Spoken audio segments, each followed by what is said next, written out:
2020년 9월 20일 더한공동체교회 주일 예배를 시작합니다.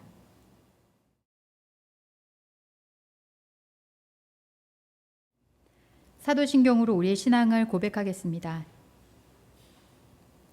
나는 전능하신 아버지 하나님, 천지의 창조주를 믿습니다. 나는 그의 유일하신 아들, 우리 주 예수 그리스도를 믿습니다. 그는 성령으로 잉태되어 동정녀 마리아에게서 나시고 본디오 빌라도에게 고난을 받아 십자가에 못 박혀 죽으시고 장사된 지 사흘 만에 죽은 자 가운데서 다시 살아나셨으며 하늘에 오르시어 전능하신 아버지 하나님 우편에 앉아 계시다가 거기로부터 살아있는 자와 죽은 자를 심판하러 오십니다. 나는 성령을 믿으며 거룩한 공교회와 성도의 교제와 죄를 용서받는 것과 몸의 부활과 영생을 믿습니다. 아멘.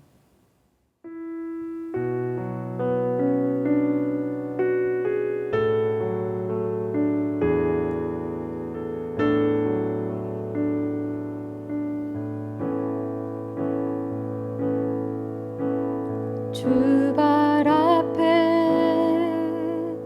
무릎 꿇고 그 사랑에 남기네. 어떤 말도 그 어떤 소리도 그 발 앞에서 잠잠해지네.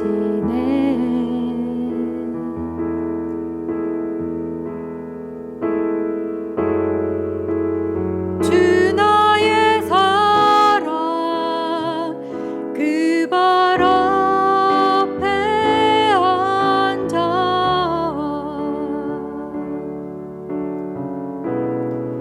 내 모든 기도는 사랑의 노래가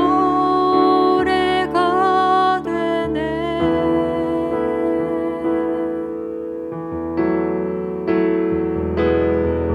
주의 옷자락 만지며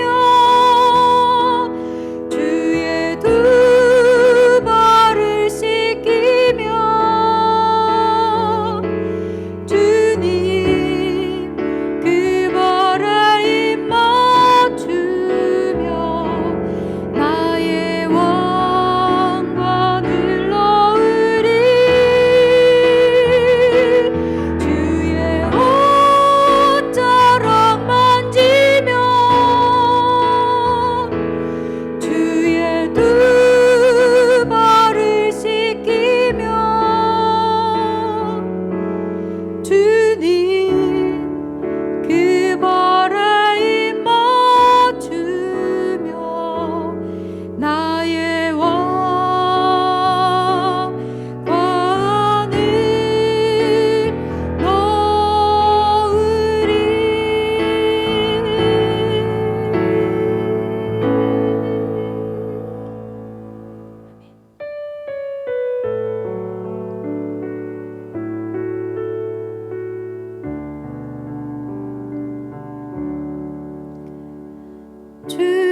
주께서 주신 동산에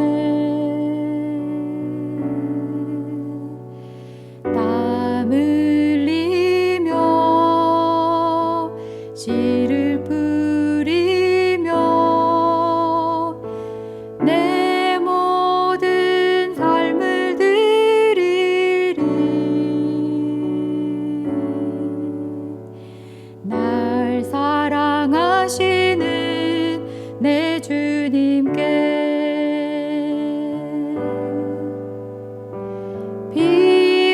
비바람 앞을 가리고 내 육체는 세 잔에 져도 내 모든 삶을 드리리. 내 사모하는 내 주님께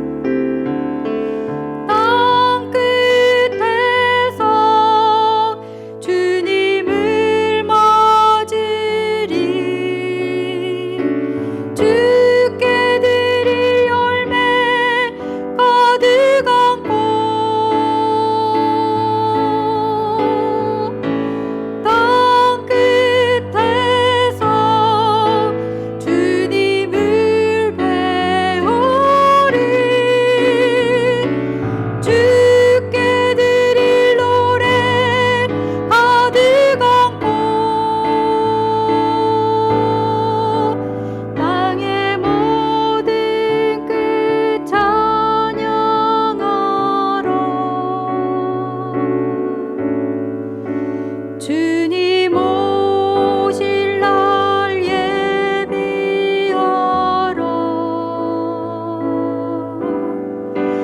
땅의 모든 끝에서 주님을 찬양하라. 영광의 주님 곧 오시리라.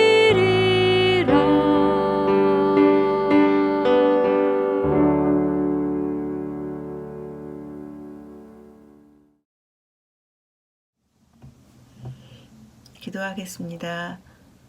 사랑으로 공평과 정의로 우리 곁에 계시며 우리를 붙드시고 인도하여 주시는 하나님 은혜 감사합니다.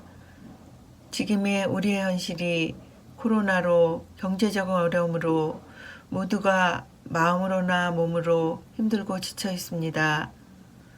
서로의 소통이 줄어들고 단절되어 스스로 견디고 이겨내야 하는 상황입니다.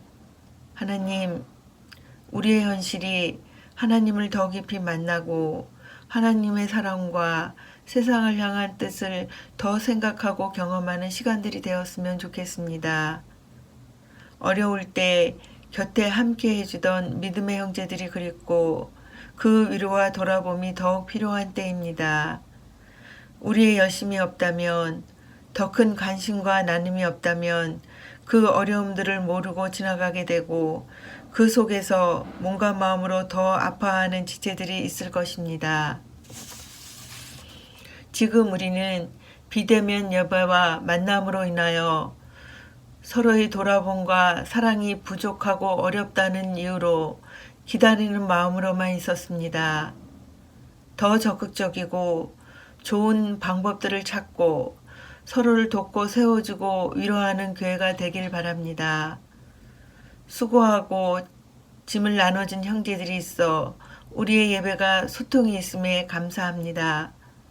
예배를 준비하는 지체들, 줌으로 전화로 서로의 마음을 삶을 돌아보는 데 수고하는 섬김이들, 중고등부와 어린이 예배를 준비하는 선생님들, 그들의 수고에 감사하고 축복합니다. 오랜 시간 전화로나 줌으로나 소식으로도 듣지 못하고 보지 못하는 지체들 그립고 보고 싶습니다. 모두 각자의 삶 속에서 잘 견디고 어려운 믿음의 여정을 잘 걸어가길 기도합니다. 우리의 나라가 교회가 혼란 속에 있습니다. 생각하면 답답하고 화가 나기도 합니다. 서로의 거리감, 다름이 소통이 되질 않습니다. 하나님, 우리의 나라와 교회를 불쌍히 보시고 그 길을 찾을 수 있게 도와주십시오. 나라의 위정자들, 코로나 방역 당국자들, 의료진들, 어려움을 이겨내려고 동참하고 견디는 모든 사람들에게 힘을 주셔서 지혜를 주셔서 잘 이겨내게 도와주십시오. 하나님 감사합니다. 어렵지만 힘들지만 우리를 사랑하시는 하나님을 의지하고 바라볼 수 있는 게 너무나 좋고 위로가 됩니다.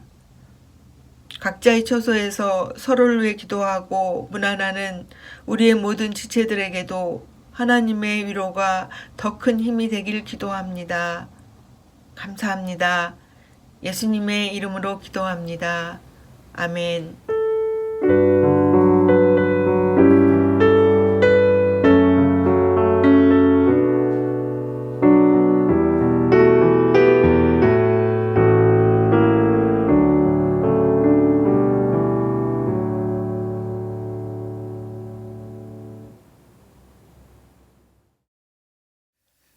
네, 광고 말씀드리겠습니다. 네. 지난주에 광고 드린 대로 2020년 사랑방 편성과 관련해서 목협위에서 논의를 했고요. 목협위원들이 내린 결정은 코로나 상황이 종료될 때까지 2021년도 사랑방을 새로 편성하지 않고 그대로 유지를 하는 걸로 결정을 했었습니다. 그런데 그래도 사랑방 내에서 성도들의 의견이나 생각하지 못했던 새로운 그런 안건 혹은 문제들이 있을 수 있으니까 사랑방에서 한번 논의를 다시 하고 최종 결정은 10월 목협의 때 하자 이렇게 얘기가 됐습니다. 그래서 사랑방에서 가능하면 줌 모임을 할 때 이 부분을 좀 논의를 해주셨으면 좋겠어요. 그리고 주일하고 휴일을 제외한 매일 지금 잠언 묵상이 교회 네이버 카페하고 페이스북에 업데이트가 되고 있습니다. 저도 이제 제가 준비를 해서 5분으로 두 절에서 5절 정도를 주석을 달아서 매일 올리고 있습니다. 근데 저도 하면서 굉장히 좋더라고요. 그리고 잠언에서 이야기하고 있는 그 지혜에 대한 내용이 우리가 설교로 가고 있는 경건에 대한 내용과 굉장히 비슷하거든요. 구약에선 지혜, 신약에선 경건 이렇게 맥락을 갖고 가서 같이 참여를 해주시면 도움이 좀 많이 될 것 같아요. 같이 경건의 시간에 참여해 주시기를 바랍니다. 코로나가 안정될 때까지 저희 교회는 계속해서 정부 지침에 따라서 가능한 보수적 입장으로 진행을 할 거고요. 그리고 여러분들도 각자의 자리에서 최대한 보수적 입장에서 정부 지침에 잘 따라 주시기 바랍니다. 감사합니다.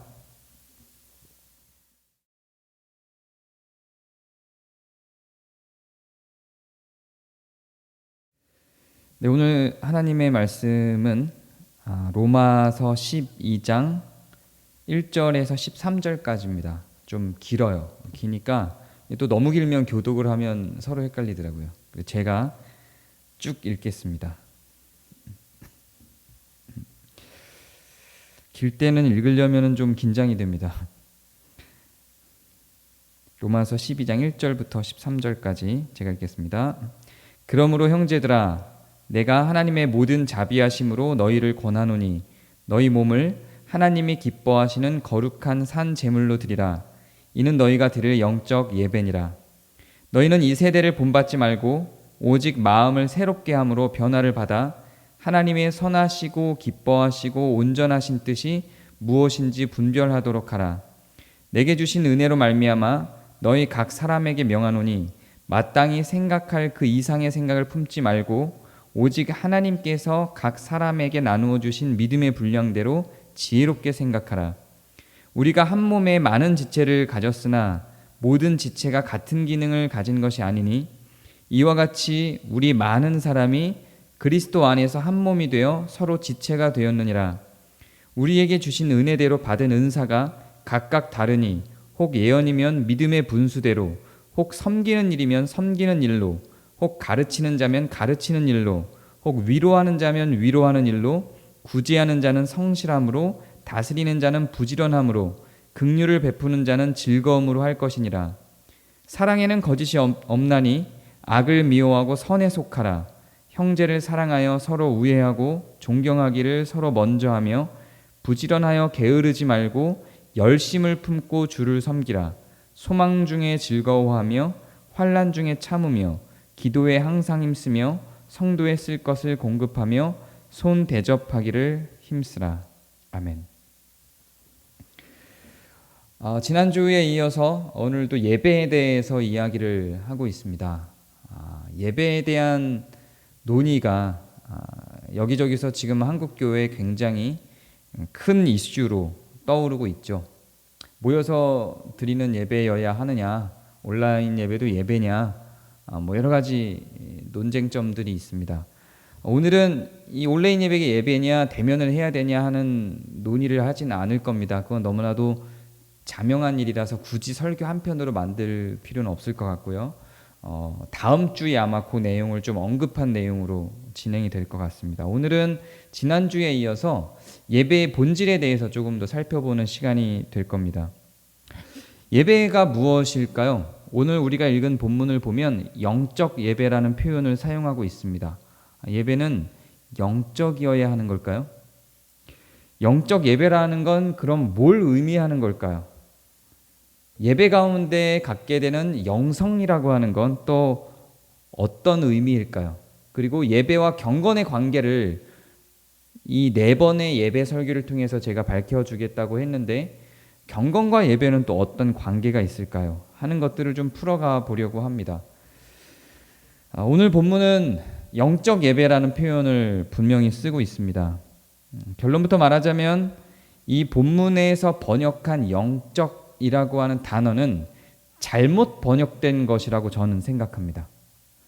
성경 전체에서 특히 신약에서, 구약에 있는 내용 말고 신약에서 영적이라는 단어를 갖고 있는 그 낱말의 원어를 보면 2가지 단어가 있습니다. 로기켄이라는 단어가 있고요, 푸뉴마라고 하는 단어가 있습니다. 원어에는 2가지 단어이고 이 2 단어는 완전히 다른 개념입니다. 그런데 한국어 성경에서는 둘 다 영적이라고 해석을 하고 있죠. 여기서 푸뉴마라고 하는 단어가 우리나라 말의 영적에 굉장히 가까운 단어입니다. 우리의 육과 분별된 영의 의미를 갖고 있는 거죠. 기본적으로는 호흡이라는 단어인데요, 영혼이라는 의미를 갖고 있습니다. 그러니까 이걸 푸뉴마는 영적이라고 해석하는 게 맞죠. 이 푸뉴마, 영적으로 해석되는 이 푸뉴마는 고린도전서에서 사용된 용례가 가장 유명합니다. 영적이라는 표현을 쓰고 그 영적에 대한 그 실행사항으로 나온 게 뭐 방언이니 예언이니 방언의 해석이니 이런 것들이 나열됩니다. 지극히 영적인 활동이죠. 육체와 분별된 의미로서의 영적인 활동이죠. 이럴 때는 영적이라고 해석하는 게 맞는 것 같습니다. 그런데 오늘 우리가 본 이 본문 영적 예배라고 할 때의 영적은 로기켄이라고 하는 단어를 사용하는데요. 이 로기켄이라고 하는 단어는 합리적인의 의미입니다.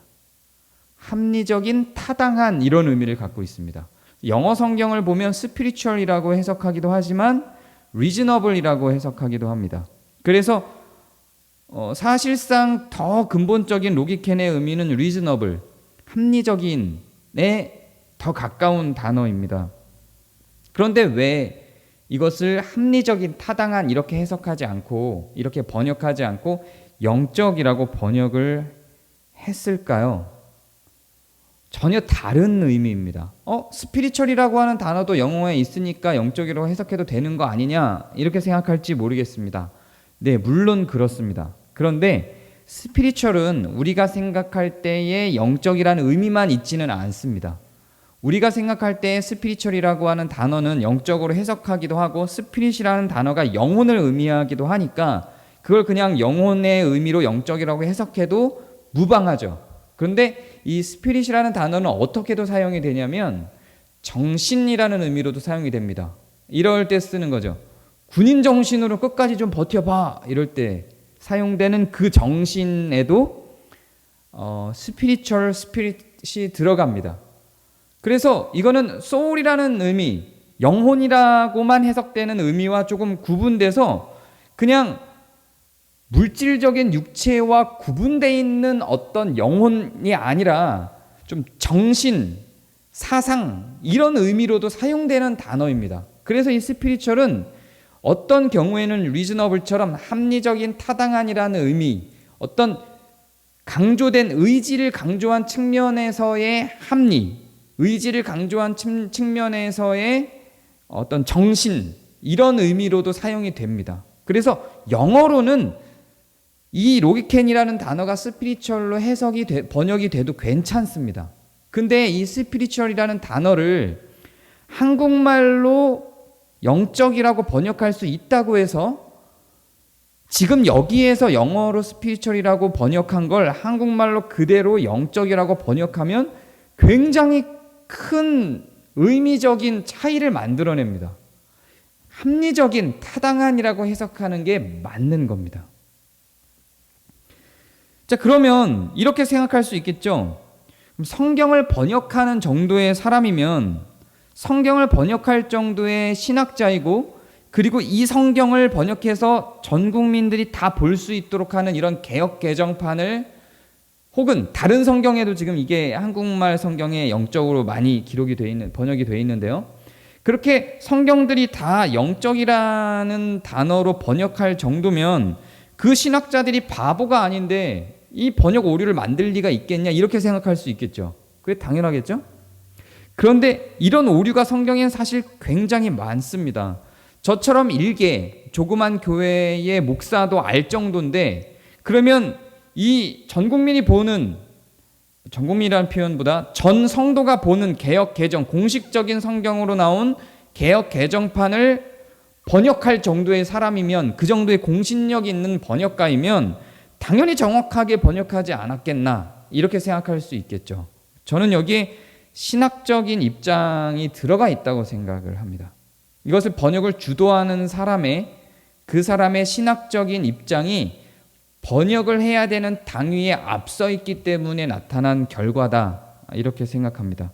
아니, 신학적인 입장에 따라서 어떻게 성경의 단어의 번역에 오류를 만들어낼 정도로 차이나게 번역을 할 수 있는가, 이렇게 생각할 수 있겠죠. 근데 그런 예가 사실상 성경에 많아요. 개역 개정에만 그런 게 아니에요. 새 번역은 새 번역대로, 쉬운 성경이면 쉬운 성경대로 그걸 번역한 각 그 번역자들의 신학적인 입장을 그 번역의 단어에 녹여내는 게 많습니다. 그래서 오류가 나 있는 성경 안에 오류가 나 있는 단어 선택이 꽤 많습니다. 예를 들면 잠언에서 정숙한 여인, 정숙한 아내라고 표현할 때 그 정숙한이라고 하는 단어는요, 원래 기본적으로 부유한, 유능한, 능력 있는의 의미입니다. 근데 그거를 원래 그 단어가 정숙한이라고 우리나라 성경에 번역한 그 단어가 우리나라 문화권으로 들어와서 유능한, 능력 있는, 부유한이라고 하는 단어로 바뀌면 우리나라의 가부장적인 정서를 갖고 있는 사람들이 그것을 수용하겠는가 하는 신학적인 혹은 그 사람의 가치나 사상에 기반해서 그 번역자가 잘못된 번역을 만들어낸 거예요. 그래서 정숙한이라고 바꿔놓은 겁니다. 그 본문을 보면 이렇게 표현이 돼요. 정숙한 아내가 남편을 보조한다고 표현이 되어 있는데, 그 원래의 본문은 유능한 아내가 남편을 먹여 살리는 것으로 표현됩니다. 그리고 이 남편은 밖에 나가서 사람들에게 자기의 삶을 자랑하고 사람들을 만나서 떠들고 다니는 그런 한량처럼 그려내는 거예요. 원래 성경의 그 내용은. 그런데 그렇게 의도하지 않고 그렇게 끌고 가지 않고 여인을 유능한 여인이 아닌 정숙한 여인으로 완전히 바꿔서 번역을 했죠. 이런 게 많습니다. 성경에 금지라고 하는 단어가 있어요. 가나안으로 이스라엘 백성을 보낼 때 그 가나안 사람들을 금지시켜라 라고 하는 의미에서 사용되는 낱말이 있습니다. 근데 그 낱말을 우리나라 성경, 이거는 그 영어 성경에도 이렇게 번역이 돼 있죠. 그게 다 신학적인 어떤 사상적인 정치적인 이슈가 그 번역에 저는 다 개입돼 들어가 있다고 생각해요. 금지라는 의미로 사용되어야 할 단어를 진멸이라는 단어로 사용합니다. 진멸이라는 의미로 사용될 수 있는 단어가 아니에요. 근데 진멸이라는 단어로 번역을 하죠. 원래는 금지라는 의미의 단어입니다. 거룩이라는 의미로 사용되기도 하죠. 그 지역을 거룩하게 하라, 그 지역에서 금지시켜라, 이런 의미예요. 하람이라고 하는 단어입니다. 근데 그거를 진멸이라고 번역을 해놔서 사실상 그 본문들이 완전히 다른 의미로 해석되게끔 만들어냈죠. 이런 것들이 성경에 꽤 있습니다. 예를 들다가 시간이 너무 많이 갔는데요. 이런 것처럼 저는 여기서 영적 예배라고 하는 것도 예배의 사상, 예배에 대한 관점, 예배에 대한 신학을 강력하게 투영시킨 번역이라고 생각합니다. 이거는 합리적인 예배, 타당한 예배로 번역되어야지 영적 예배로 번역되어서는 안 되는 장면입니다. 영적 예배로 번역되면 안 되는 이유가 그러면 무엇일까요? 영적이라고 하는 우리나라 말의 표현은 스피리추얼과는 완전히 다르죠. 스피리추얼에는 아까 얘기한 것처럼 영과 육을 구분할 때 사용되는 영혼이라는 의미로도 쓰이지만 그 영혼이라는 의미로 완전하게 사용되는 소울이라고 하는 다른 단어가 있고요. 그리고 이 스피리추얼은 이 물질 세계를 포함하고 있는 정신이라는 해병대 정신, 군인 정신 이런 것처럼 어떤 정신이라고 하는 육체가 활동하는데 추진력을 줄 수 있는 의미에서의 정신, 사상, 가치라는 의미로도 이 스피릿이 사용된다는 말이죠. 그러니까 영어로는 그렇게 쓰일 수 있는데 한국말의 한글의 영적은 소울의 의미에 가깝죠. 이 물질과 육체와 완전히 상반된 의미로서, 물질과 육체와 상반된 의미로서의 어떤 영에 관련된 물질과 상관없는 종류로서 영에 집중되어 있는 의미를 담고 있습니다. 이 영적에는 합리적으로 생각한다라는 의미를 우리나라 단어의 영적에서 찾아볼 수 없죠. 영어 스피리추얼에서는 합리적이라는 의미의, 신념이라는 의미의 어떤 내용을 발견할 수 있어요. 그 단어에는 그런 의미가 있습니다. 근데 우리나라 말의 영적이라는 단어에는 그런 의미가 없어요. 우리나라의 영적이라는 단어는 합리적이라는 의미, 신념이라는 의미를 담아내지 못합니다. 그거는 육체와 분별된 의미의 영적인 어떤 보이지 않는, 사실상 아무나 만질 수 없는 어떤 감각 같은 느낌을 갖고 있죠. 그 영적이라는 단어가. 그래서 이건 쓸 수가 없는 거예요. 원래는 합리적인, 타당한 어떤 신념이라는 측면에서의 단어로 사용되어야 하는 것이기 때문에 그렇습니다. 영적이라고 하는 한국말의 단어는 사실상 실체를 파악할 수 있는 단어는 아닙니다. 실체를 파악하기 힘든 단어고요. 이 단어가 어떤 오류를 발생시키는지 한번 생각해 보기로 하죠. 예배 자체가 물질적인 요소가 아니라 이런 영적인 요소로 끌고 가게 되면 무슨 일이 발생하냐면 영적 감각을 지닌 사람이 그 예배를 주도하게끔 생각하게 만듭니다. 그래서 영적 감각을 지닌 사람이 아니면 그 예배를 주도하는 과정 자체에 모순이 있는 것처럼 느껴지게 만들죠. 그래서 실제로 예배를 물질 세계에 소속돼 있는, 우리가 살아가는, 우리가 경험하고 만지고 우리가 행동하는 행위하고는 전혀 상관없는 우리의 그 영 속에서만 활동하는 어떤 것으로 예배를 이해하게 됩니다. 그래서 영적 감각에 완전히 의지한 것처럼 예배를 이해하게 되죠. 그래서 그 영적 감각 속에서만 이루어지는 것으로 예배를 이해하게 됩니다. 세상 속에서의 삶이나 세상 속에서 우리가 다른 사람들과 부대껴 살아가는 이 물질적인 접촉과는 아무런 상관없는 것처럼, 그런 행위인 것처럼, 그런 종교적인 제의식인 것처럼 어떤 영 속에만 있는, 영성 속에만 있는, 영적 활동 속에만 있는 제의식인 것처럼 이 예배를 이해하게 만듭니다. 그리고 영적 감각이 있는 사람만이 그 예배를 주도할 수 있는 것처럼 느끼게 만들죠. 영적 감각이라고 하는 것이 저는 존재한다고 믿습니다. 여기서 영적 감각이라고 하는 것은 고린도전서에서 아까 제가 얘기한 것처럼 방언이라든지 방언의 통역이라든지 신유라든지 병고침 같은 거, 예언이라든지 이런 것들을 이야기하겠죠. 이런 게 없다고 생각하지 않습니다. 저는 이런 것들을 다 인정을 합니다. 그러나 그게 모든 사람에게 있을 필요는 없습니다.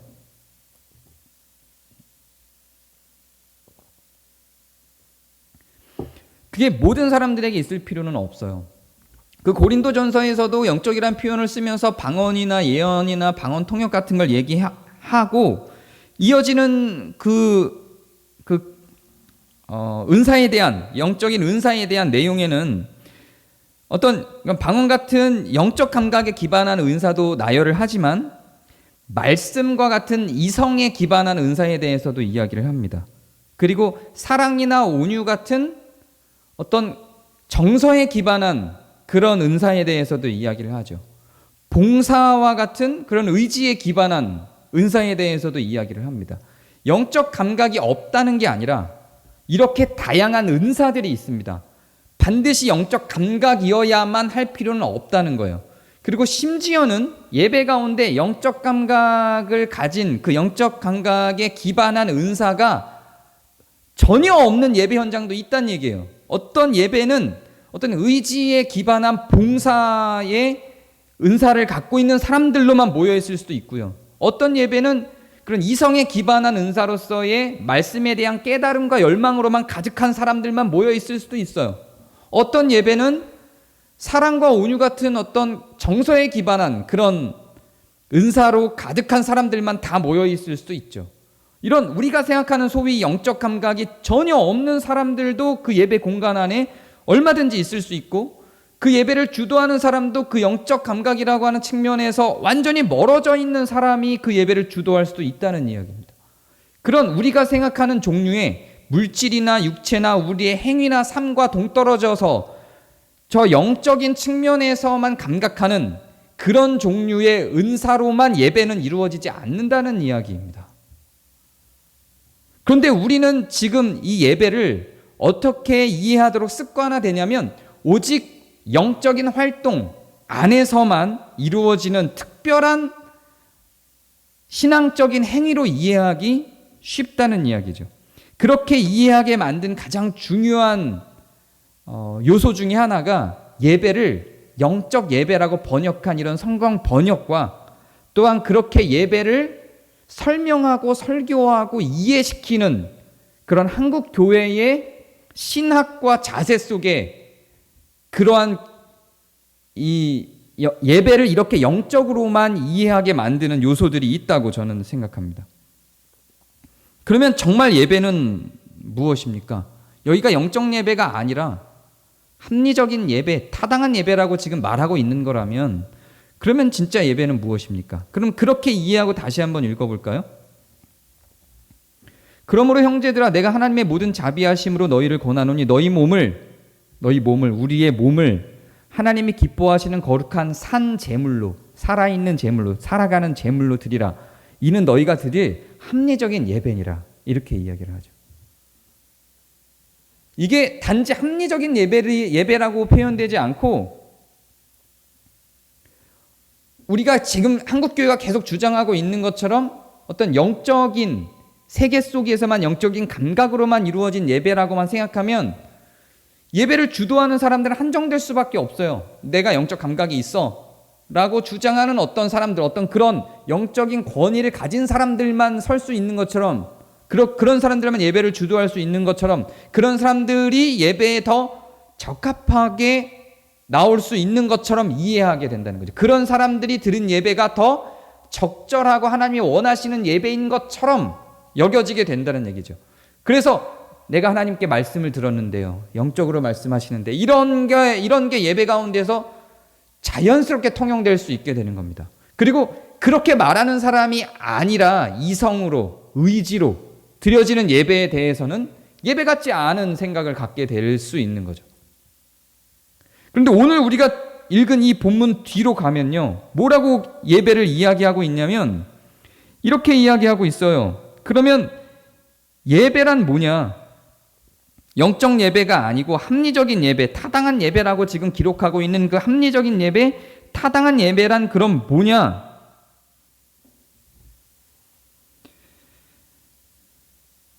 우리 몸을 제물로 드리는 거라고 합니다. 우리 몸을 드리는 거예요. 영적인 거하고 완전히 다르죠. 몸을 드리는 거예요. 이거 영적인 해석이 아니에요. 실제로 우리가 살아있는 이 물질적인 몸을 의미하는 겁니다. 이 소마라고 하는 단어를 사용해요.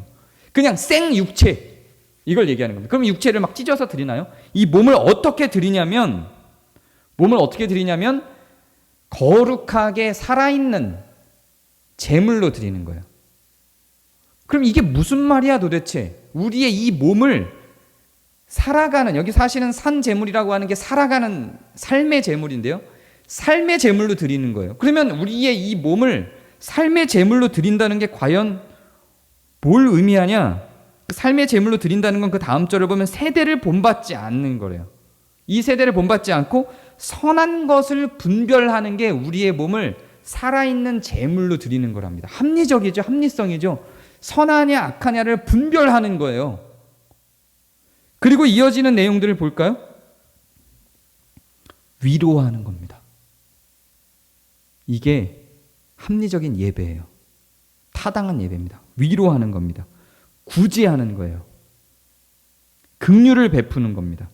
사랑하는 거고요. 서로 존경하는 거예요. 기도하고 대접해 주는 겁니다. 환대하는 거죠. 서로의 필요를 공급하는 겁니다. 이거를 영적 예배라고 이름 붙인 거예요. 아니, 더 정확하게 이야기하면 이게 바로 타당한 예배라고 이야기를 하는 겁니다. 이게 바로 로기켄 예배라고 하는 거예요. 지금 로마서 12장이 이야기하고 있는 예배란 바로 이걸 예배한다는 거예요. 이렇게 예배하라는 거예요. 어떻게 예배하는 거냐? 예배가 무엇이냐? 서로 위로하는 겁니다. 서로를 구제하는 거고요. 서로에게 긍휼을 베풀고 서로 사랑하고 서로 존경하고 서로를 위해 기도하고 서로를 환대하고 대접하고 서로의 필요를 공급하고. 근데 이걸 어떻게 하냐면 그냥 하는 게 아니라 이것을 위해서 각 지체가 서로 다른 기능을 하며 한 몸이 되어 가도록 하는 거예요. 그게 예배라는 거예요. 그게 타당한 예배라고 하는 겁니다. 이게 예배예요. 예배는 우리가 지금 이 동영상으로 드려지고 제가 설교한 걸 여러분이 듣고 뭐 헌금하고 찬양하고 하는 행위, 이 어떤 의식, 이런 제의식만이 아니에요. 제가 늘 권하고 있는 그 노란색 조그만 1세기 교회 예배 이야기를 보면 그렇게 이야기를 하죠. 예배는 언제 시작하나요? 당신이 들어온 순간부터 예배는 시작됐어요. 그리고 그 예배는 쭉 이어지는 거예요. 우리가 함께 말씀을 나누고 우리가 어떻게 서로 사랑할지, 어떻게 악한 것을 분별할지, 어떻게 서로를 존중하고 존경하며 사랑할지를 충분히 나누고 그것에 동의하는 의미로, 우리가 지난주에 얘기한 것처럼 동의하는 의미로 감사하고 서로를 축복하고 그것들을 위해 기도하고 그렇게 하기로 결심을 하고 그것을 서로 하기로 나누고 말씀으로 교제를 하고 그것을 삶 속에서 살아내는 것, 이걸 예배라고 한다는 겁니다. 영적이라고 해석되어서는 안 됩니다. 아니, 굳이 영적이라고 해석되려면 영적이란 단어의 의미를 새로 창안해내야 됩니다. 새로 만들어내야 돼요. 국어사전에 있는 내용이 아니라. 실제로 우리 가운데 만약에 영적으로 고집하려면 이런 게 영적이라는 거예요. 방언이라든가 하는 어떤 영적인 감각을 갖고 이야기하는 게 아니라 이렇게 다분히 실천적인 거예요. 타당한 예배죠. 이게 마땅한 예배라는 겁니다. 이게 근거 있는 예배라는 거예요. 이게 합리적인 예배라는 겁니다. 이렇게 예배는 드려져야 한다는 겁니다. 그런데 다 동일하게? 아니요. 다 동일하게가 아니라 다른 모양으로. 다른 모양으로 해야 된다는 거예요, 예배가. 각자, 각 지체가. 그렇다면 우리가 지금 한 모양으로 다 한 방향을 바라보고 이걸 갖고만 예배라고 하는 건 아닌 거죠. 누군가는 촬영을 하고요. 누군가는 밥을 하고요. 누군가는 청소를 하고. 누군가는 듣고요. 누군가는 예배 준비를 하고. 누군가는 음향 세팅을 하고. 그리고 누군가는 봉사를 위한 섬김을, 누군가는 가르치기 위한 준비를. 그렇게 각자의 다른 기능 속에서 그것이 하나가 되어 서로 사랑하고 서로를 존중하고 존경하고 서로를 대접하고 서로를 환대하고 서로를 구제하고 서로의 필요를 채워주는 현장들을 이 안에서 기본적으로 경험하는 거예요. 그게 예배라고요. 그렇게 하나가 되어가는 거예요. 그걸 예배라고 한다고. 그래서요, 사실 이건 예배가 아니에요. 타당한 예배가 아니에요. 어떤 게 타당한 예배가 아니냐면 공동체와 전혀 상관없이 나 혼자 말씀 보고 단합해서 그냥 하나님과 1대1로 대면하여 끝내는 것. 시작은 될 수 있으나 이것이 궁극적인 예배의 목적으로서의 예배의 전부는 아닙니다. 이 부분은 이게 과연 그럼 하나님과 나와 1대1로 드리는 예배는 어떤 의미를 갖는가, 이런 공동체적인 예배가 타당한 예배라면 하나님과 나 1대1로만 드리는 예배는 어떤 의미를 갖는가 하는 건 다음 주에 다루게 될 겁니다. 그것도 예배의 일종이긴 하지만 궁극적으로 타당한 예배는 아니라는 거예요. 우리가 오랜만에 교회를 오시는 분들이 교회를 계속 오기를 힘들어하세요. 왜냐하면 낯설다고요. 자기만 소외되는 것 같다 그래요. 자연스러운 현상입니다. 당연한 거예요. 왜냐하면 우리는 그렇게 매번 모일 때 서로의 역할들을 만들어내요. 그 안에서 더 사랑하고 더 겸손해지고 더 교만해지기도 하고 어떤 경우는 더 어긋나기도 하고 더 상처 입기도 하고 다시 회복되기도 하면서 같이 한 역사들이 생겨나죠. 서로를 사랑하고 서로를 존경하고 서로의 필요를 채워주고 하는 그 과정들이 우리 안에 역사를 만들어내죠. 이게 다 예배라니까요. 그 예배의 현장 가운데 함께하지 못하고 한참 만에 왔어요. 1년 전에 내가 그 현장 가운데 있었던 거랑 완전히 다르죠. 다른 거예요. 그거 어쩔 수 없어요. 그걸 또 극복하고 그렇게 서로를 환대하고 서로를 대접하고 서로를 위해 기도하고 서로를 사랑하고 서로를 존경하는 그 안으로 다시 들어오는 시간이 필요한 겁니다. 그래서 진짜 예배는 공동체와 그렇게 각 지체로서 하나 되는 과정들을 다 포함하는 거고요. 그렇게 공동체 안으로 들어와서 하나 되는 과정 자체를 예배의 과정으로 보는 거예요. 그게 타당한 예배가 되는 겁니다. 이 타당한 예배를 위해서는 서로의 역할이 있어야 되고요. 그리고 일단 모여야 되는 겁니다. 여기서 모여야 된다는 건 대면만을 의미하는 게 아니에요. 안부하는 겁니다. 내 역할이 그 안에서 어떻게 녹아지는지를 서로의 이 역할이라고 하는 건 반드시 카메라를 잡고 마이크를 잡아야 나오는 게 아니에요. 가장 중요한 교회의 역할 중에 하나는 서로에게 안부하는 겁니다. 이런 것들을 역할이라고 보여지는 거예요. 그 역할은 누가 지정해 줄 수 있으면 너무 좋지만 모든 사람들의 역할을 다 지정하진 않아요. 그것들이 발견되어지고 함께 아구가 착착착착 맞아 들어가는 내 역할이 그 안에서 형성되는 그 과정 자체가 다 예배인 거예요. 그게 다 예배예요. 공동체가 그렇게 하나 되어져 가는 그 과정 자체를 오늘의 로마서 12장은 전부 통틀어서 타당한 예배라고 보는 겁니다. 우리는 지금 온라인으로 예배를 드리고 있습니다. 물론 대면 예배로 할 때에 비해서 타당한 예배를 만들어 가기가 매우 어려운 조건인 건 분명합니다. 그러나 그럼에도 불구하고 우리는 그 안에서의 역할을 감당하고 있고 각 지체로서 다른 기능들을 하고 있습니다. 누군가는 섬김이로서 회의를 하고 매주의 사랑방 모임을 열고요. 누군가는 운영위원으로서 회의를 하고 누군가는 교육위원으로서 예배를 어떤 형태로든지 준비를 하고 누군가는 예배팀으로서 이 온라인 예배를 만들어내고요. 또 누군가는 성경 공부에 참여함으로 또 누군가는 그냥 이 온라인 예배에 참여함으로 누군가는 삶 속에서 자기 개인적인 삶 속에서 이렇게 우리가 나눠진 신앙을 가지고 신앙을 근거로 하나님의 말씀을 근거로 살아내고 그렇게 각자의 역할 속에서 모여진 예배로 흩어진 예배로 우리의 가치와 사상과 신앙과 사랑과 교제의 하나됨이 확장되어져 가는 거죠. 물론 우리는 대면하여 하는 것보다 연약할 수 있으나 충분히 이 온라인 예배 가운데에서도 이 타당한 예배를 만들어갈 수 있다고 생각합니다. 여러분 조금 더 한 걸음 이 타당한 예배 안으로 들어와서 우리가 이 예배를 만끽하고 오늘의 본문이 이야기하고 있는 것처럼 타당한 예배다운 모습으로 서로 사랑하고 서로 환대하고 대접하고 서로의 필요를 채워주며 한 몸뚱아리가 되어져 가는 과정으로 함께 들어와 주시기를 바랍니다. 제가 기도하겠습니다. 은혜 하나님 영광 올려드립니다. 이 타당한 예배를 우리가 지금 매주 한 걸음 한 걸음 나아갑니다. 하나님, 이 타당한 예배 가운데 우리의 몸이 있게 하시고 우리의 마음이 있게 하시고 서로를 대접하고 사랑하고 존중하고 존경하는 서로를 환대하는 마음들이 우리의 각자 맡은 바 역할 가운데에서 장성해 나아가며 하나가 되어져 갈 수 있도록 그리하여 타당한 예배가 정말로 타당해질 수 있도록 하나님이 바라시는 온전한 예배가 되어질 수 있도록 인도해 주옵소서. 예수 그리스도의 이름으로 기도합니다. 아멘.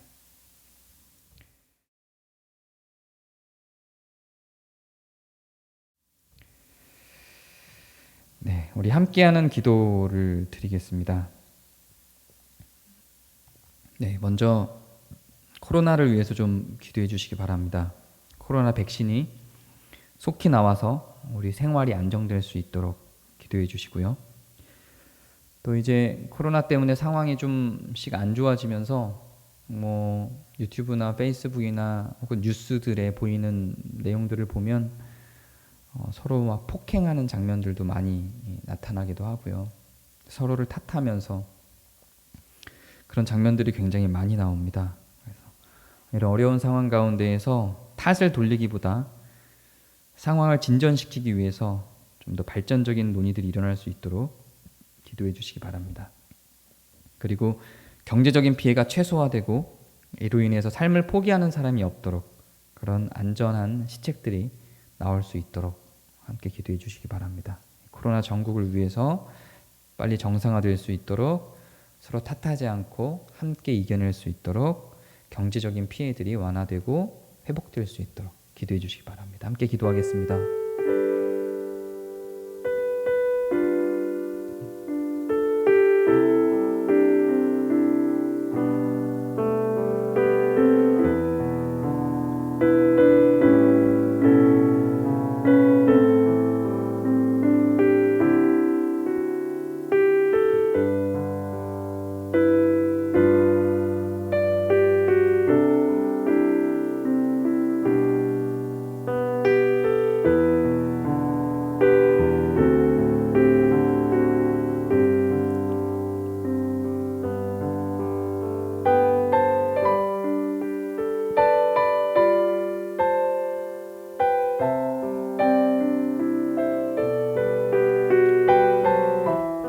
이어서 기도하실 내용은 한국교회가 세상을 생각하고 사랑할 수 있도록 기도해 주시기 바랍니다. 그리고 한국교회들이 정말로 합리적이고 타당한 살아있는 예배를 드릴 수 있도록 한국교회를 위해서 좀 간절하게 기도해 주시기 바랍니다. 특별히 한국교회를 위해서 기도해 주시면서 건자견과 같은 그런 건강한 교회들, 건강하고 작은 교회들이 이번 코로나 상황 때문에 쓰러지지 않고 오히려 더 잘 버텨내서 이 한국 교회의 중심이 될 수 있도록 그렇게 더 기도해 주시기 바랍니다. 이렇게 기도하겠습니다.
마지막으로 기도할 것은 우리 교회 교우들을 위해서 기도해 주시기 바랍니다. 여러분 사랑방의 교우들을 건강할 수 있도록 또 경제적인 피해가 혹시 있다면 모두 회복될 수 있도록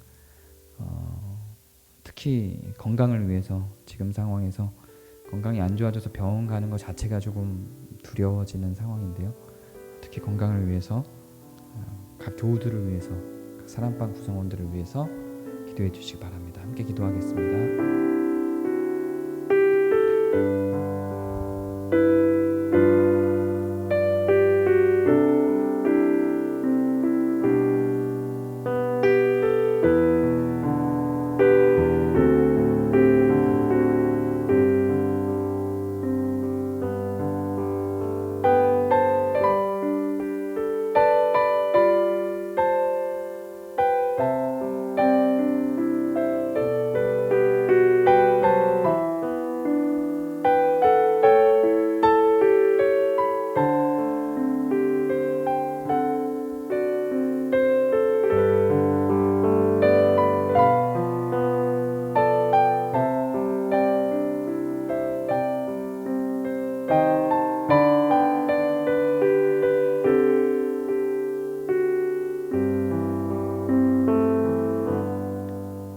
예수님의 이름으로 기도합니다.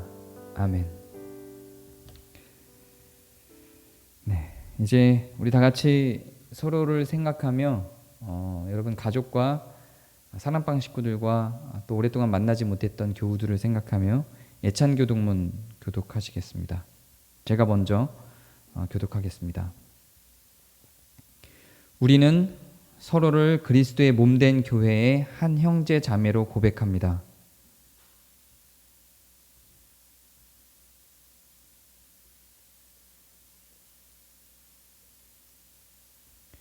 우리는 우리 자신의 일만 돌보지 아니하고 서로를 돌아보며 서로의 짐을 지어주고 서로를 기쁨으로 도와줄 것입니다.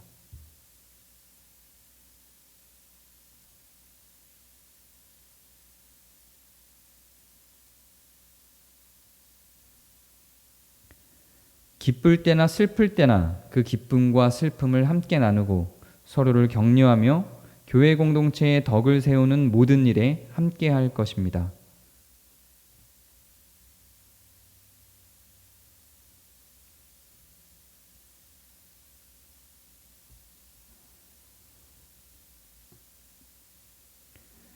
우리는 또한 우리에게 베푸신 하나님의 풍성한 사랑을 우리의 이웃과 더불어 나눔으로 하나님께 영광을 돌릴 것입니다. 함께 읽습니다. 지금 우리 모두는 서로 한 몸으로 연결되어 우리 주 그리스도와 함께 연합합니다. 아멘. 이제 함께하는 강복선언으로 예배를 마치겠습니다. 이제는 우리 주 예수 그리스도의 은혜와 하나님의 사랑과 성령의 교통하심이 우리 교회와 함께 있을지어다. 아멘.